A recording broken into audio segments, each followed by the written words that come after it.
Hi friends, అందరు ఎలా ఉన్నారు? అందరు బాగుండాలి, అందులో నేను ఉండాలి అమ్మవారి దయ వల్ల. ఇలా ముచ్చట ఏంటిదంటే ఫ్రెండ్స్, ఒక అబ్బాయి ఒక అందమైన అమ్మాయిని పెళ్లి చేసుకుంటాడు ఫ్రెండ్స్. అందమైన అమ్మాయిని పెళ్లి చేసుకుంటే ఆ అమ్మాయికి చిన్న జబ్బత్తది ఫ్రెండ్స్. రోజు ఇంత అందము ఖరాబ్ అవ్వడం, ఆమెకేదో జబ్బత్తది, అందం ఖరాబ్ అవుతా ఉంటుంది రోజు ఇంత. కానీ ఆమె తన భర్త గుడ్డివాడు అనుకుంటుంది. అద్దాలు పెట్టుకునే గుడ్డిగా ఆయన ఉంటాడు, గుడ్డోన్లాగా నటిస్తాడు.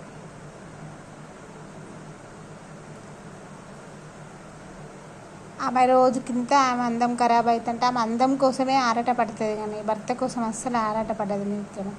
కానీ ఆమె మనసులో ఏమనుకుంటుంది, నా భర్త గుడ్డివాడైనందుకే నా మనసుకు తృప్తి ఉంది, నేను నా భర్త మంచివాడైతే నా అందాన్ని చూసే పెళ్ళి చేసుకున్నాడు కదా, నా అందం రోజు ఇంత క్షీణించకపోతుంది కదా, ఎట్లా అని ఆలోచిస్తుంది.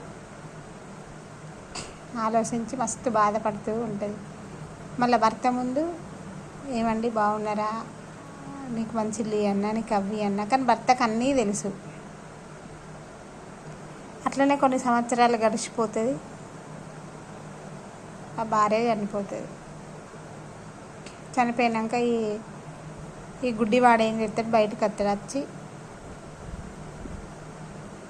అన్ని కార్యక్రమాలు పూర్తి చేస్తారు, అవన్నీ చేస్తారు, ఇక వెళ్ళిపోతాడు.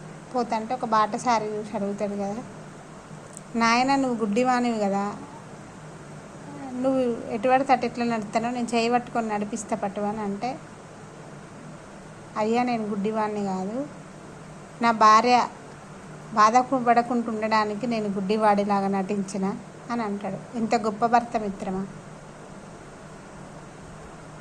ఈ రోజుల్లో అట్లాంటి బంధాలు ఉన్నాయా?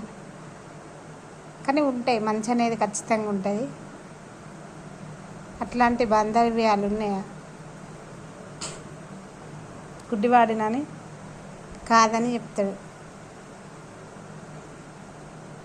ఆమె అట్లా బాధపడుతుంది లేకుంటే అని చెప్తాడు.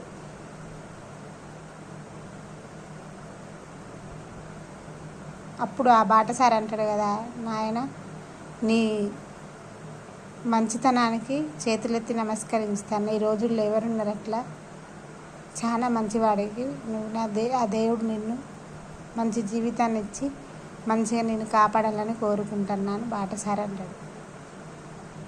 అప్పుడు అంటాడు కదా, మంచి చేసేవాడికే కష్టాలు ఎక్కువ అని అంటాడు. అంటే అది కరెక్టే, కానీ మంచికి కష్టం ఉన్నా లేటుగా సుఖం వస్తుంది, చెడుకు ఇప్పుడే సుఖం వస్తుంది. కానీ పాత రోజులల్లో 7 తరాలకు చూపెట్టినట చెడు, కానీ ఇప్పుడే చూపెడుతుంది అని అంటాడు అన్నట్టు ఆ బాటసారి. అంటే అవన్నీ ఎవరు ఆలోచించుకుంటారు నాయన, ఎవరు ఆలోచించుకుంటలేరు. ఆలోచించుకోకుండా మిడిమిడి జ్ఞానంతో తప్పుల మీద తప్పులు చేస్తా అంటాడు. అన్న తర్వాత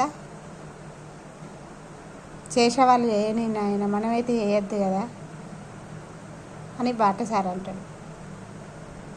సరే అని ఎటోళ్ళట వెళ్ళిపోతారు. పోంగా ఒక పాడుపడ్డ గుడి కనబడుతుంది.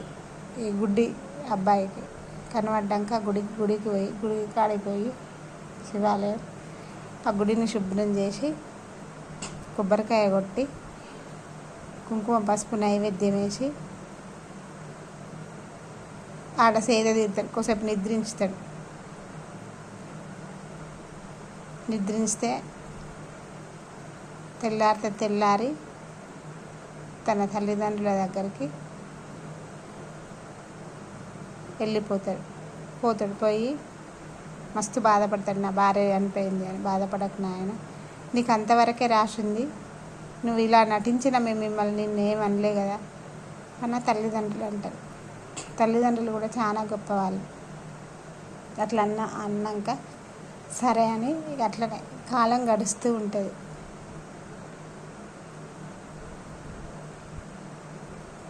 ఇంకో అమ్మాయిని తీసుకొచ్చి పెళ్ళి చేస్తామని అడుగుతారు. అడిగితే ఈ అబ్బాయి వద్దు అమ్మ, నాకు ఇంత తొందరగా పెళ్ళి అని ఆ అబ్బాయి అంటాడు అమ్మ నాన్నలతోటి. వాళ్ళు మేము ఉండగానే పెళ్ళి చేసుకోవాలి, మేము ఉండగానే జీవితం సెట్ కావాలని వాళ్ళు అంటారు మిత్రమా. కానీ ఎవరైనా అట్లా అనుడు న్యాయమే కదా.